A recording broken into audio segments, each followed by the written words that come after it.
Akala ng buong baryo, natapos na ang bangungot nang mawala si Tatay Ruben at ang kanyang kakaibang alaga, pero sa bawat gabi, muling bumabalik ang mga tinig ng mga batang nawala at sa huling pagkakataon, may isang boses na muling narinig. Isang boses na hindi na dapat bumalik. Kung ikaw ang nasa baryong ito, tatakbo ka ba? O hihintayin mong muling buksan nila ang iyong pinto?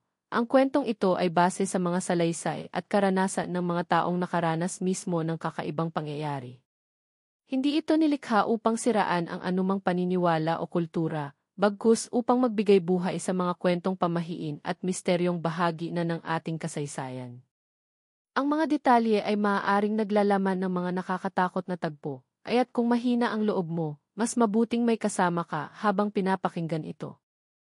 Sa isang baryong tahimik, kung saan ang mga gabi ay nilalamon ng makapal na dilim at ang katahimikan ay tila mas mabigat kaysa sa hangin, may isang matandang lalaki na kilala ng lahat bilang si Tatay Ruben.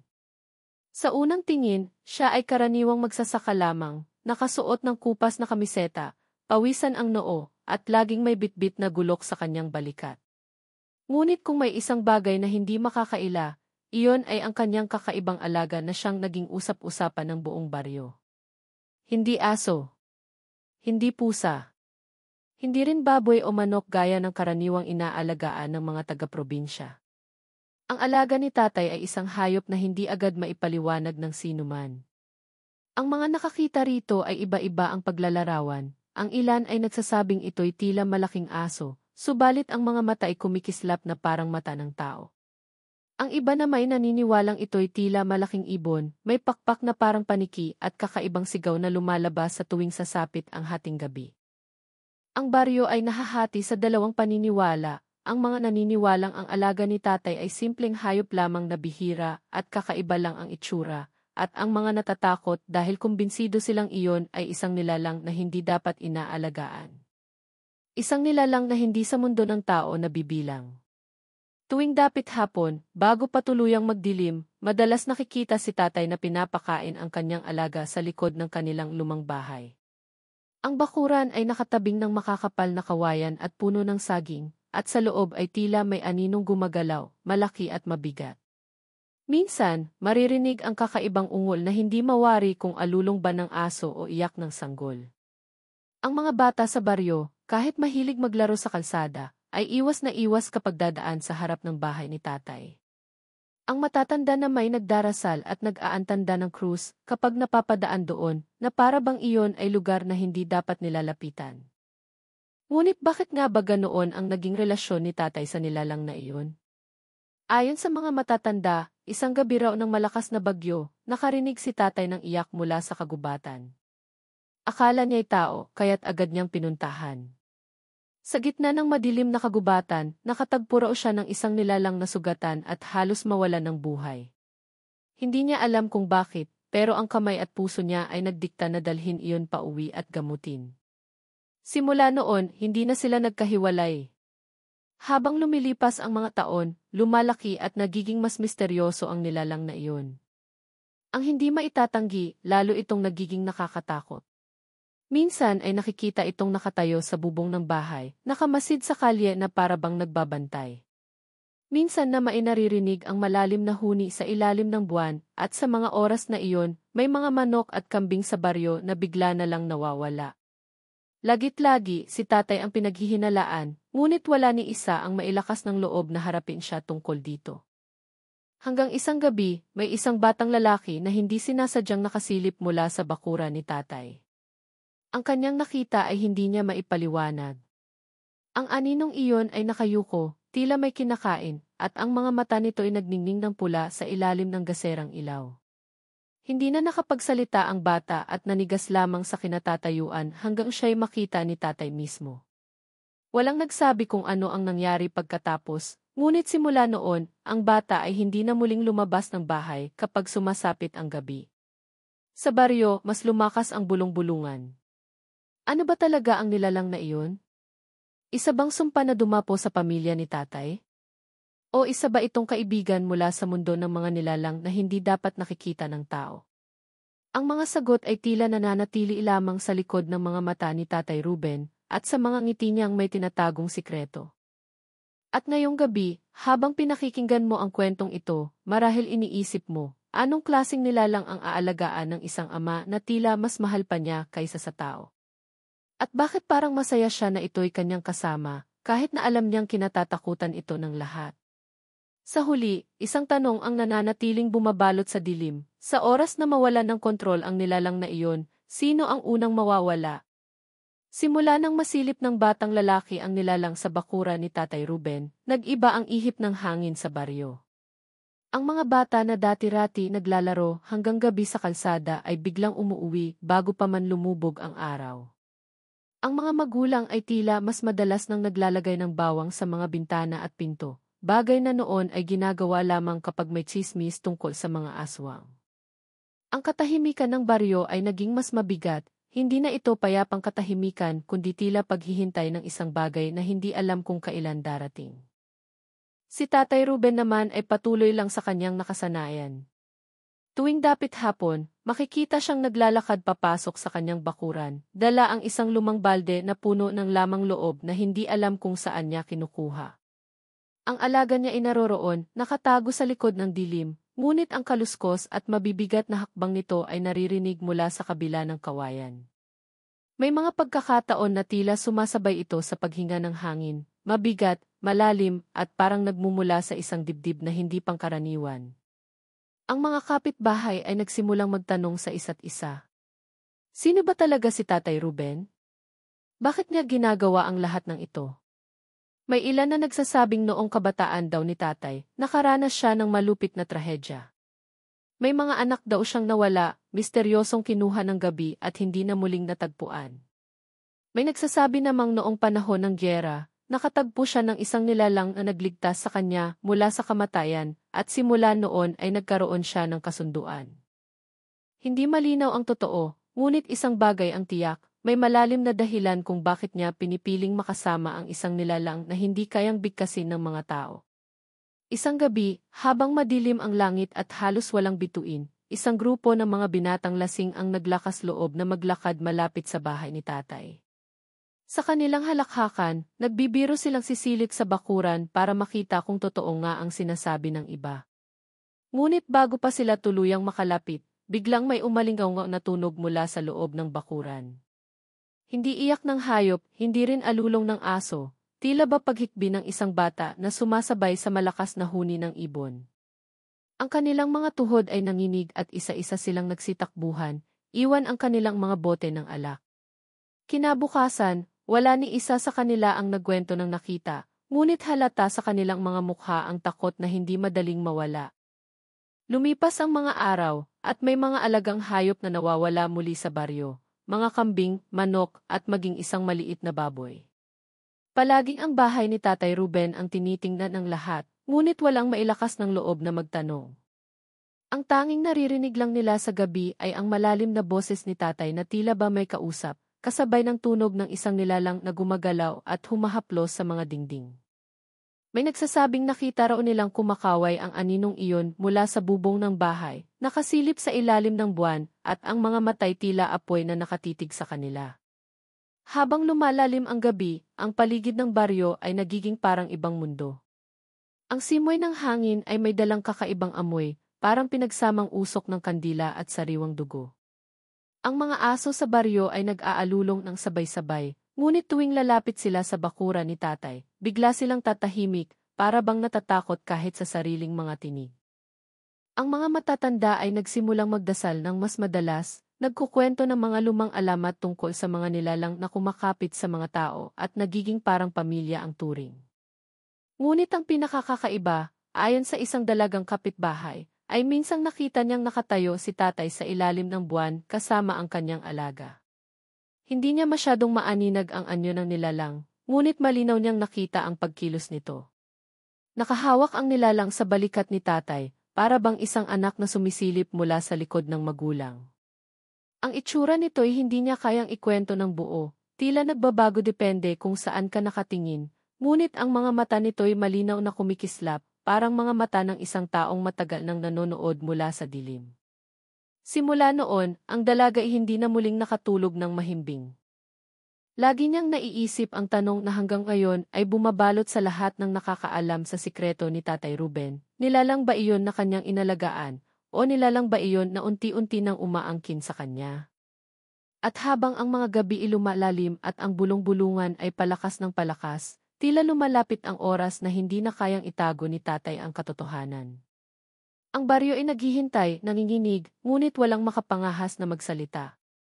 Hanggang sa isang gabi, isang sigaw ang maririnig mula sa loob ng bakuran ni Tatay, isang sigaw na hindi tiyak kung galing ba sa tao o hayop. At doon nagsimula ang tunay na kaba, dahil walang nakakita kung sino ang sumigaw at kung sino ang nakinig.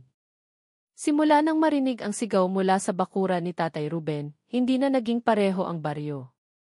Ang dating katahimikan ay napalitan ng takot na hindi mahawakan, parang usok na pumapasok sa bawat tahanan. Ang mga tao ay nag-iwasan na ng tingin tuwing pag-uusapan si Tatay at ang kanyang alaga. Ngunit ang bulong-bulungan ay hindi na mapigil. May mga nagsasabing nakita nilang may lumabas na anino mula sa bakod, malaki, mabigat at gumagalaw na parang nilalang na hindi dapat nabubuhay sa ilalim ng buwan. Sa kabila ng lahat, si Tatay Ruben ay tila walang nakikitang kakaiba. Patuloy pa rin siya sa kanyang gawain, nagdadala ng pagkain para sa alaga, nag-aalaga ng kanyang bakuran, at minsan ay nakikitang nakangiti pa habang pinagmamasdan ang dilim. Ngunit para sa mga kapitbahay, mas lalo lamang itong nakakatakot. Ang kanyang katahimikan ay tila tanda na siya mismo'y hindi nakaraniwang tao, kundi may tinatagong sikreto na hindi kayang salungatin ni numan. Dumagdag pa ang problema nang magsimulang magkasakit ang ilang bata sa baryo. Lagnat na hindi maipaliwanag, biglang panghihina, at panaginip na paulit-ulit nilang ikinukwento. Nakakakita raw sila ng pulang mata na nakasilip mula sa bintana, kahit nasarado ang mga kortina. Ang mga magulang ay nagsimulang magduda, may kinalaman ba ang alaga ni Tatay sa nangyayaring ito? Ngunit sino ang may tapang na magtanong ng harap-harapan? Sa gitna ng takot at tanong, lumitaw ang isa pang gulo. Si Mang Celso, isang kapitbahay na matagal nang may alitan kay Tatay Ruben, ay nagpasya raw na hindi na siya mananahimik. Matagal na niyang pinagdududahan ang pinapakain ni Tatay sa kanyang alaga. Ayon sa kanya, baka hindi lamang hayop ang nawawala, baka pati tao. Sa bawat pag-inom niya ng lambanog sa gabi, lalo siyang nagiging mapusok. Hindi ako matatakot sa kanya, bulalas niya minsan sa mga kapitbahay. Kung siya ay may tinatagong halimaw, mas mabuting tapusin na bago pa tayo isa-isang mawala. Ngunit ang kanyang tapang ay halong galit at pangungutya, bagay na alam ng lahat na maaaring magdala ng kapahamakan. Isang gabi, totoo nga ang kanyang banta. Nakita raw siyang pumasok malapit sa bakuran ni Tatay, dala ang itak at may kasamang 2 binatang pamangkin. Hindi na muling narinig ang kanilang tawanan. Ang sumunod na umaga, ang itak lamang ni Mang Celso ang natagpuan sa gilid ng sapa, puno ng kalawang at may bahid ng kulay na hindi nila matukoy kung putik ba o dugo. Si Mang Celso at ang 2 niyang pamangkin ay hindi na muling bumalik. Ang pagkawala nilang iyon ay lalo lamang nagpalala sa takot ng lahat. May ilan na gustong umalis ng baryo, ngunit paano? Ang kalsadang palabas ay napapalibutan ng kakahuyan, at ang sinumang lumalakad doon ng gabi ay madalas hindi na nakakabalik. Ang mga matatanda ay nagsimulang magkwento ng mas matatandang alamat, tungkol sa mga nilalang na nagiging anino ng tao, kumakapit sa pamilya, at dumarami habang lumilipas ang panahon. At sa bawat kwento, isang bagay ang laging binabanggit, kapag nakahanap ng tagapag-alaga, hindi na nila ito basta-basta iniiwan. Si Tatay Ruben ay tila lalong lumalayo sa mga tao. Madalas siyang nakikita sa gabi, nakatayo sa gitna ng bakuran, parang may tinuturuan ang kanyang alaga. Ang mga nakasilip ay nagsasabing naririnig nilang gumagaya ang nilalang sa kanyang tinig, isang paos at mabigat na boses na nagiging mas malinaw habang tumatagal. Isang gabi nga raw, malinaw na narinig ang alaga niyang bumigkas ng salitang, "Tatay." Hindi alam ng mga nakarinig kung iyon ba ay nakakataba ng puso o nakapanlulumong katakot-takot. Samantala, si Aling Rosa, isang kapitbahay na balo at may anak na dalaga, ay nagsimulang mag-alala. Sa tuwing gabi, ang kanyang anak ay nagigising na umiiyak, sinasabing may kumakatok daw sa kanilang bintana. Nang minsan ay sinilip niya ito, nakita niyang may kamay na parang tao, ngunit mahaba ang daliri, nakahawak sa kanilang dingding. Nang masilip niya ang gilid ng mata ng nilalang, nanlamig siya. Hindi ito ordinaryong tao at hindi rin ito hayop. At ang mas masakit pa, ang tingin nito ay hindi lamang pag-usisa kundi tila pagkagusto.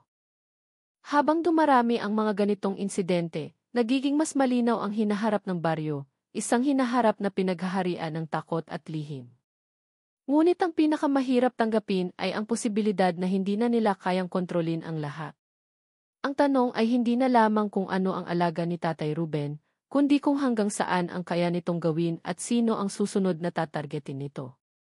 At sa kalagitnaan ng gabi, habang ang mga tao'y natutulog na may dasal sa labi, maririnig pa rin ang mga mabibigat na yabag mula sa bakuran ni Tatay. Kasabay nito ang tinig ng matanda, mahina ngunit malinaw, "Anak, oras na."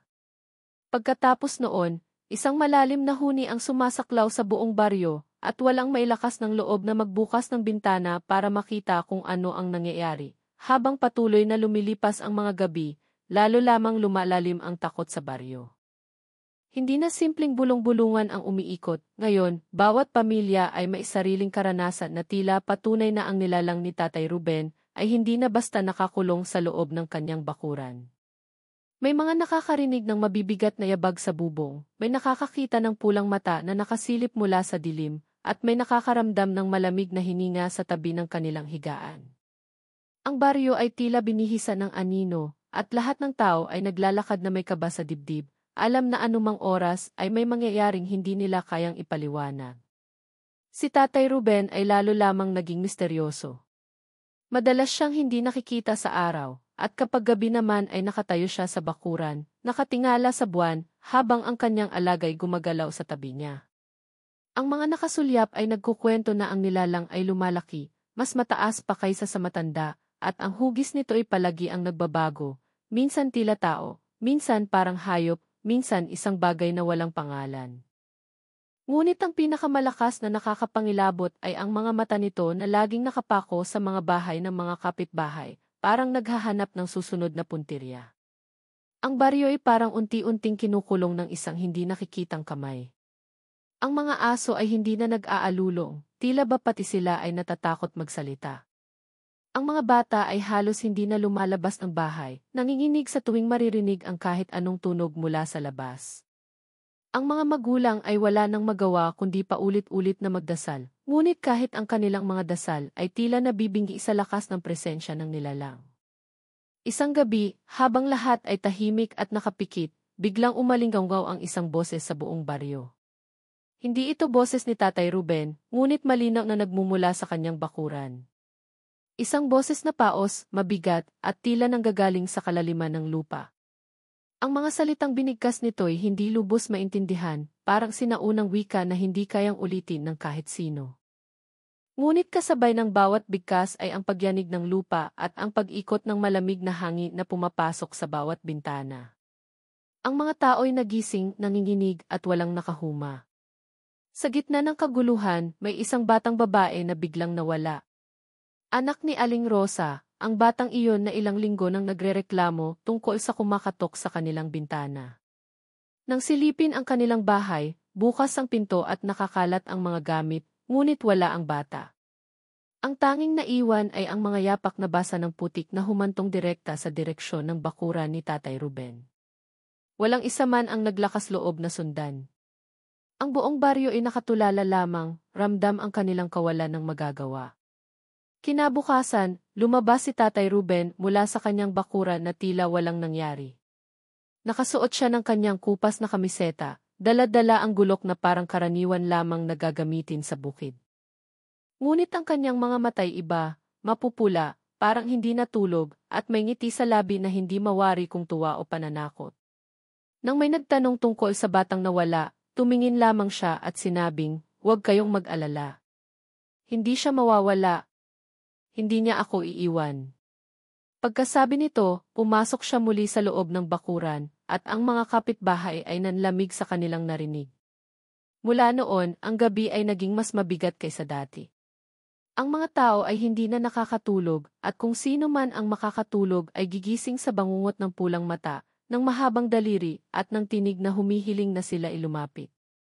Ang bawat araw ay tila paghihintay lamang sa susunod na mawawala, at ang bawat gabi isang laban para sa kanilang katinuan. Ang pinakamalaking tanong ay nagsimulang kumain sa isip ng lahat, si Tatay Ruben ba ay tao pa rin, o siya man ay bahagi na ng nilalang na kanyang inalagaan? At kung hindi na siya tao, gaano pa katagal bago ang buong baryo ay maging tulad niya, nakangiti sa dilim, walang takot, dahil sila mismo ay naging alipin ng isang presensya na hindi na nila matatakasan. At habang lumilipas ang mga oras, may isa pang boses na naririnig mula sa bakuran. Hindi na lamang si tatay at ang kanyang alaga. Ngayon, tila dumarami ang mga tinig, mahina, paanas, ngunit malinaw. Parang mga batang natututo magsalita, sabay-sabay, na parang dumarami ang mga mata na nakatingin mula sa kadiliman. At doon, napagtanto ng baryo, hindi na sila nag-iisa sa kanilang kinatatakutan. Lumipas ang mga gabi at mas dumidilim ang mga pangyayari. Hindi na lamang presensya na nilalang ang nagpapahirap sa mga taga-baryo, kundi ang pakiramdam na unti-unti silang kinakain ng isang sumpa na hindi nila alam kung paano lalabanan. Ngunit ang pinakamasaklap ay nang lumabas ang isang katotohanang hindi nila kailanman inaasahan. Isang umaga, may matandang babae mula sa kabilang baryo ang dumating, dala ang balitang ikinayanig ng lahat.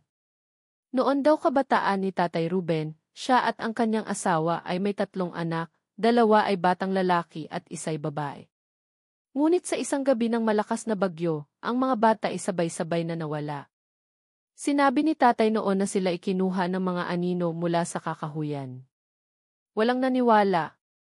Ang buong baryo ay nag-akala na sila inalunod o naligaw. Ngunit ang matandang babae may ibang paniniwala na ang nilalang nakasama ni tatay ngayon ay hindi simpleng alaga, kundi isa sa kanyang mga nawalang anak, isang nilalang na bumalik, hindi na bilang tao, kundi bilang isang bagay na hindi dapat bumalik. Ang tsismis na iyon ay mabilis na kumalat, at ang bawat isa ay napatanong, kung isa sa mga nawala niyang anak ay ang nilalang, nasaan ang 2 pa? At bakit tila dumarami ang mga boses sa gabi? Sa bawat pagdaan ng hating gabi, mas malinaw ang mga tinig ng mga bata, sumisigaw, tumatawa, at minsan ay tila umiiyak. Ang mga kapitbahay ay nakakarinig ng mga yapak na tumatakbo sa kanilang bubungan, mahahabang kaluskos ng kuko sa mga dingding, at mga halakhak na dumadagdag sa kanilang pagkabaliw. Si Aling Rosa ang pinakaapektado, lalo na't nawala ang kanyang anak na babae. Ngunit isang gabi, nagising siya sa isang tunog, isang boses ng kanyang anak na tumatawag mula sa labas ng bahay.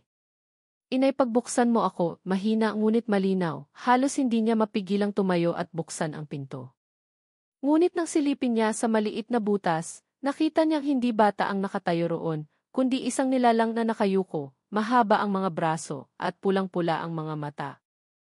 Ang tinig ng kanyang anak ay lumalabas mula sa bibig nito, paulit-ulit na inuulit ang iinay, pagbuksan mo ako, hanggang sa parang nabubulok ang boses sa huli. Hindi niya binuksan ang pinto, at buong gabi siyang nanginginig, hawak-hawak ang rosaryo, habang nakikinig sa tunog ng kuko na kumakamot sa kanilang dingding. Samantala, si Tatay Ruben ay nagsimulang magpakita ng kakaibang ugali. Ang dati tahimik at kalmado, ngayon ay naglalakad-lakad sa baryo tuwing madaling araw, nakatitig sa mga bahay ng kanyang kapitbahay.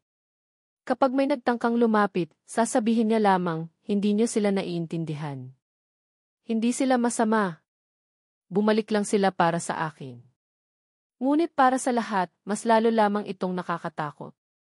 Ang twist ay mas lumala pa ng isang gabi, 2 bata ang biglang nawala, magpinsan, parehong lalaki, parehong 8 taong gulang.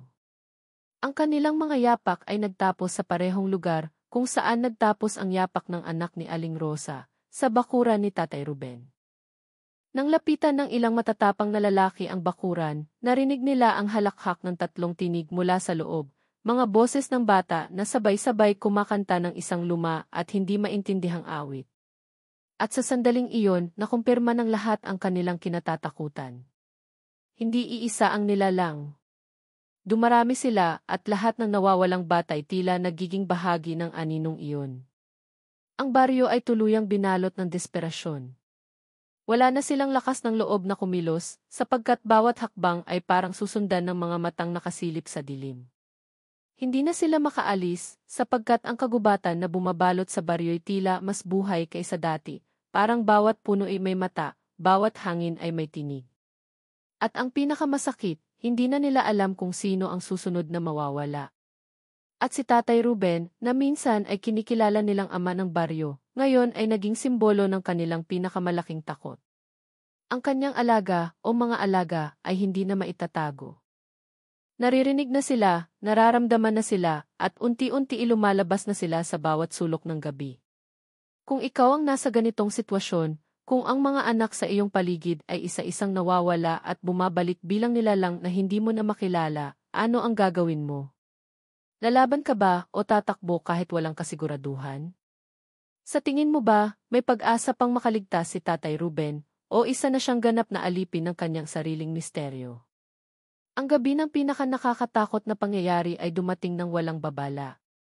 Sa buong baryo, halos sabay-sabay na tumahimik ang lahat ng aso, tila nakiramdam sa isang bagay na mas malakas kaysa kanila. Ang hangin ay bumigat, ang mga dahon ng saging ay hindi na gumagalaw, at ang buwan ay natakpan ng makapal na ulap. Ang katahimikan ay parang patibong, naghihintay lamang ng susunod na sigaw. Sa bahay ni Tatay Ruben, muling narinig ng lahat ang halakhak ng mga bata, ngunit ngayong gabi, mas marami na, mas malakas, at parang nanggagaling sa ilalim ng lupa. Isa-isa, nagsilabasan ang mga tao sa kanilang bahay, nagsindi ng gasera at mga ilawan, at nagtungo sa gitna ng kalsada. Ang ilan ay may dalang gulok, ang iba ay kawayan o batuta, ngunit halata sa kanilang mga mukha ang takot na hindi kayang itago. Sa kauna-unahang pagkakataon, nagpasya silang lahat na hindi na mananahimik. Nang lumapit sila sa bakuran ni Tatay, sumalubong sa kanila ang tanawin na hindi nila inaasahan. Si Tatay Ruben ay nakatayo sa gitna, nakataas ang dalawang kamay na parang nagdarasal. Sa paligid niya ay ang mga nilalang, mga aninong kasing laki ng bata, ngunit hindi na bata.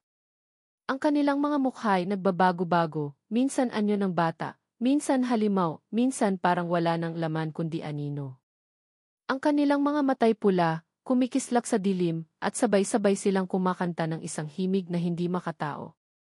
Hindi niyo sila naiintindihan, sigaw ni Tatay, nanginginig ang boses ngunit maihalong tuwa. Sila ang aking mga anak. Bumalik na sila sa akin. Hindi niyo sila maaalis sa akin. Ngunit ang mga tao'y hindi na nakinig. Una, si Mang Ador ang sumugod, dala ang itak at sinugod ang isa sa mga nilalang. Ngunit bago pa man siya makalapit, ang nilalang ay nagbago ng anyo, naging mukha ng kanyang sariling apo. Napaatras si Mang Ador, nang hina, at bago pa siya makapagsalita, tinuklaw siya ng nilalang sa liig. Ang kanyang sigaw ay umalingaw-ngaw, at ang iba ay nagsimulang magsitakbuhan, habang ang ilan na may naglakas loob na lumaban. Nagsimula ang kaguluhan. Ang mga nilalang ay mabilis, hindi mahawakan, parang usok na mailaman. Kapag tinamaan ng gulok, hindi sila nasusugatan, bagkus ay mas lalo pang nagiging malinaw ang kanilang hugis. Ang bawat hampas ay tila nagbibigay lamang sa kanila ng lakas. At sa gitna ng kaguluhan, si Tatay Ruben ay nakatayo pa rin, nakangiti, habang ang kanyang mga mata ay nagiging kasing-sindi ng mga mata ng kanyang mga alaga. Ngunit may isang hindi inaasahan. Sa gitna ng laban, biglang bumagsak si Tatay sa lupa, hawak-hawak ang kanyang dibdib. Ang mga nilalang ay tumigil, sabay-sabay na napatingin sa kanya, at sa unang pagkakataon ay narinig ang kanilang iyak, hindi nakakatakot na iyak kundi iyak ng mga batang naulila. Lumapit sila kay Tatay, tinangkang hawakan siya, at doon nakita ng lahat ang nakakapangilabot na katotohanan. Ang mga nilalang ay isa-isang bumabalik sa anyo ng mga bata, ngunit hindi kumpleto, may nawawalang bahagi. May mga mukha na parang natunaw, at mga katawan na parang hindi na kayang mabuo muli. Si Tatay Ruben ay umiiyak, mahigpit na hinahaplos ang mga ito. Mga anak ko, pasensya na hindi ko kayo nailigtas noon, ang huling mga salitang lumabas sa kanyang bibig bago siya tuluyang mawala ng malay. Sa sandaling iyon, ang buong bakuran ay binalot ng isang malakas na huni, sabay-sabay na galing sa mga nilalang. At nang muling magbukas ang mga mata ng mga tao, wala na si Tatay Ruben. Wala na rin ang kanyang mga anak na nilalang.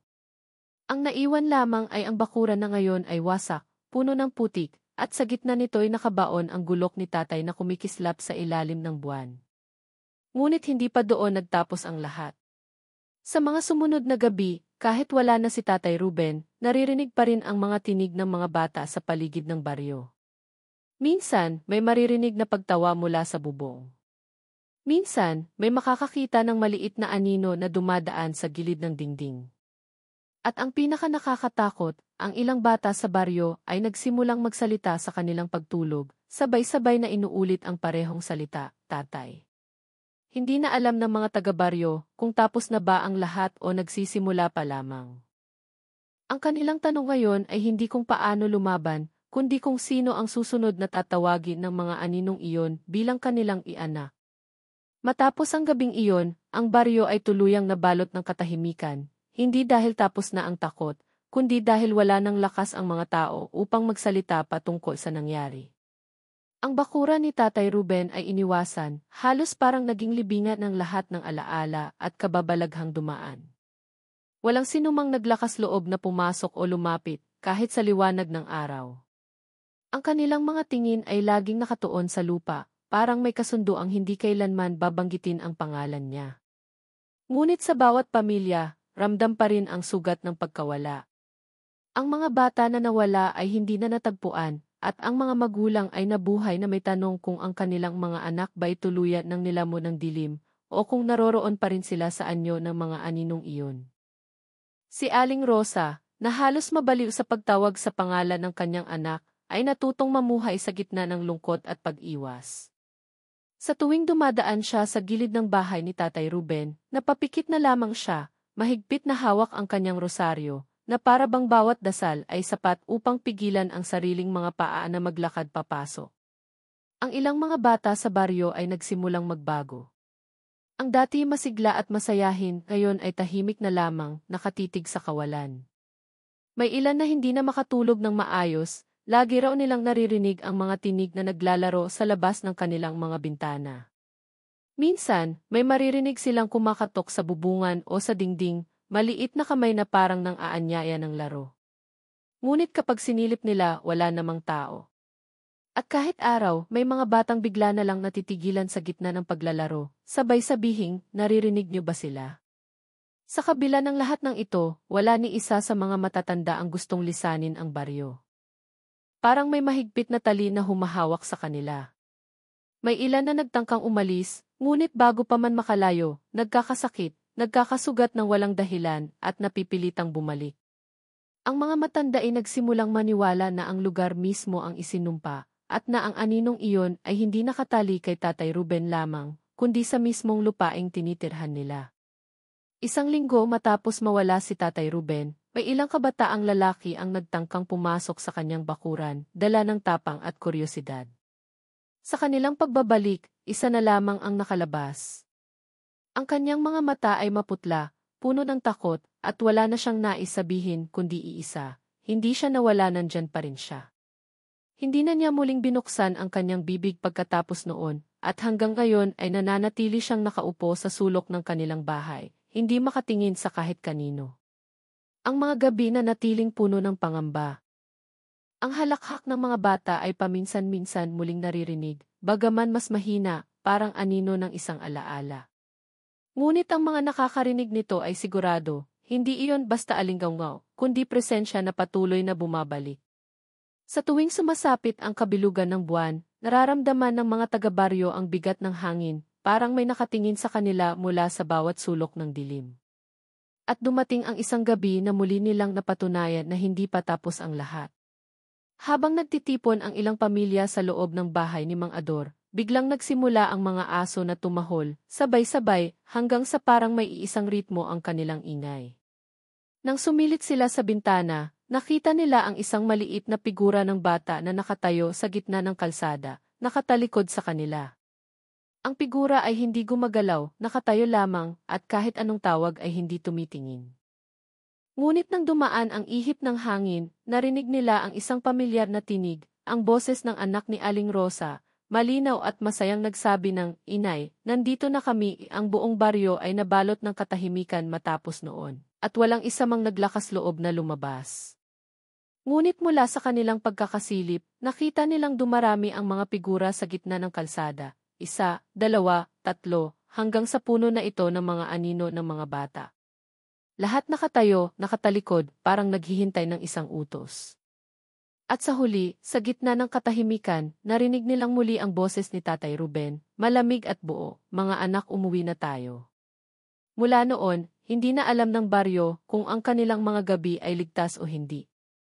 Ang tanong na bumabagabag sa kanila, tapos na ba ang bangungot o magsisimula pa lamang? At ngayon, ikaw na nakikinig ng kwento, kung sakaling ikaw ay nasa baryong iyon, maririnig ang mga tinig sa gabi, at makita ang mga aninong iyon sa labas ng iyong bintana, ano ang gagawin mo? Lalapit ka ba at tatawagin ang pangalan ng mga mahal mo, o magsasara ka ng pinto at mananalangin na hindi nila maisipang pasukin ang iyong tahanan? Gusto mo bang makarinig ng kasunod na bahagi ng kwentong ito, o sapat na ba sa iyo ang hindi na muling marinig ang mga tinig ng mga batang iyon?